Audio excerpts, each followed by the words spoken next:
উপজেলা প্রশাসন কর্তৃক আয়োজিত পত্র এই প্রতিযোগিতায় উপস্থিত সম্মানিত সভাপতি উপজেলা নির্বাহী অফিসার, উপস্থিত আছেন প্রধান অতিথি হিসেবে অত্র জেলার সুযোগ্য জেলা প্রশাসক মহোদয়, উপস্থিত আছেন এডিসি মহোদয়গণ, আমাদের নির্বাহী ম্যাজিস্ট্রেটগণ, সামনে উপবিষ্ট দর্শনার্থীবৃন্দ, আমাদের ইলেকট্রনিক্স মিডিয়ার সাংবাদিকবৃন্দ, সকলকেই শুভেচ্ছা। আসলে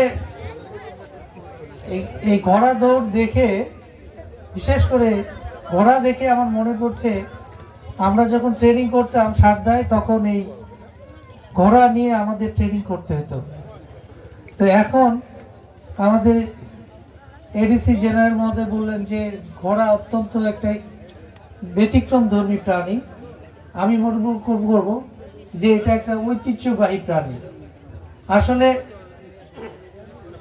ব্রিটিশ আমলে কিন্তু দ্রুতগামী বাহন হিসাবে ঘোড়া ব্যবহার হতো, এবং বিশেষ করে যুদ্ধক্ষেত্রে আমরা দেখেছি যে এই ঘোড়ার মাধ্যমে যুদ্ধে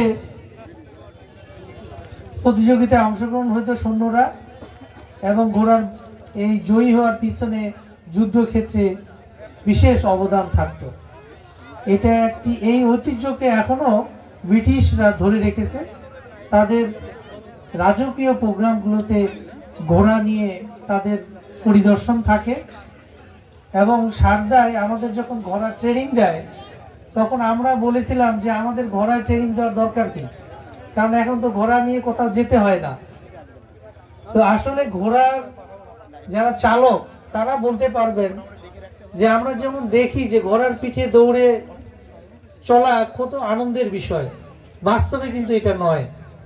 আপনাদের যে কাউকে যদি ঘোড়ায় চড়িয়ে দেওয়া হয় আপনারা অল্প সময়ের মধ্যে পড়ে যাবেন।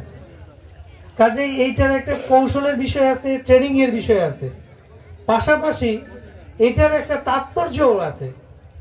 ঘোড়া সব সময় যেদিক সেদিক ছোটাছুটি করবে, যে নিয়ন্ত্রক ঘোড়া চালক তাকে নিয়ন্ত্রণ করতে হবে সঠিকভাবে। এবং আমাদের ট্রেনিং এর এটা একটা বড় দিক যে যারা ঘোড়া চালাতে পারে তারা ভালো লিডার হতে পারে। তো এটার আবার আরেকটা বৈশিষ্ট্য আছে, সেটা হলো যে আমরা সাধারণ মানুষ ঘোড়া দৌড়ের থেকে যে শিক্ষা গ্রহণ করতে পারি, ঘোড়া হচ্ছে প্রত্যেকটা মানুষের মন যেমন এই দিক ছোটাপিটা করে, তা আমাদেরকে কি বুদ্ধির সাথে বিবেকের সাথে মনকে নিয়ন্ত্রণ করতে হয়। তো এই মনকে নিয়ন্ত্রণ করতে না পারলে মানুষ বিভিন্ন জায়গায় পথভ্রষ্ট হয়, অপরাধ কাজে জড়িত হয়ে যায়।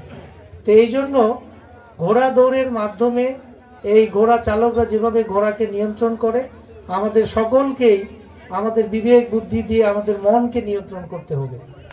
তো আজকের এই ঘোড়া দৌড় অত্যন্ত উপভোগ্য এবং আনন্দময় হোক, এই প্রত্যাশা রেখে আপনাদের উপস্থিতি সবাইকে শুভেচ্ছা জানিয়ে আমার বক্তব্য শেষ করলাম। ধন্যবাদ সবাইকে।